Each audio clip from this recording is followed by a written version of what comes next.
One of the major consequences of the current financial crisis is a decrease in GDP.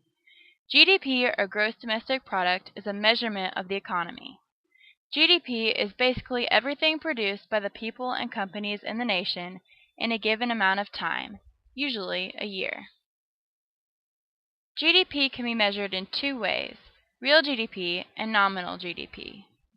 Real GDP is defined as a nation's total output of goods and services adjusted for price changes. Nominal GDP is a nation's output in actual dollars, which also takes inflation into account. In 2006, the economy peaked with a 4.8% growth in the GDP just prior to the bursting of the housing bubble. The economy only grew 1.9% in 2007, largely because of the housing bubble popping. Quarter 4 of 2008 revealed an extremely low GDP of negative 6.8%. The U.S. was already in debt before the GDP dropped, so this was a big deal. You may ask what caused this huge change in GDP.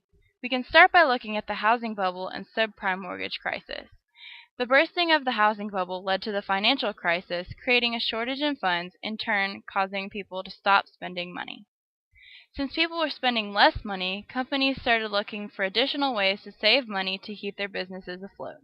The companies turned to a tried-and-true method and moved more of their manufacturing out of the country.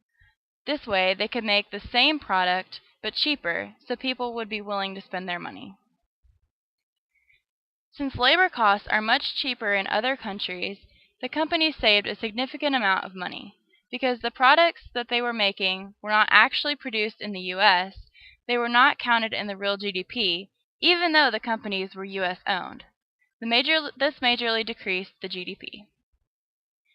If you walk through a retail store that sells manufactured goods today, it's sometimes hard to find a product that's made in the United States.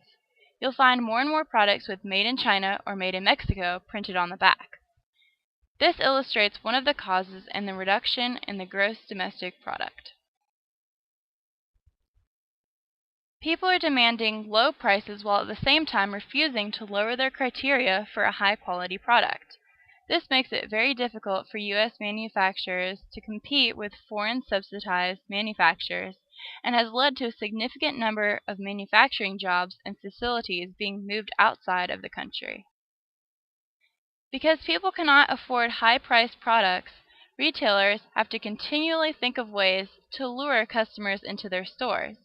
They have frequent sales and great deals so people will buy their merchandise. Because of their relatively higher costs, U.S. products are often the target of sales. But continuous sales are not the answer. If businesses do not have profits to support themselves, they will not be able to reinvest in and grow their businesses, which in turn helps the economy grow, having a massive impact on the gross domestic product.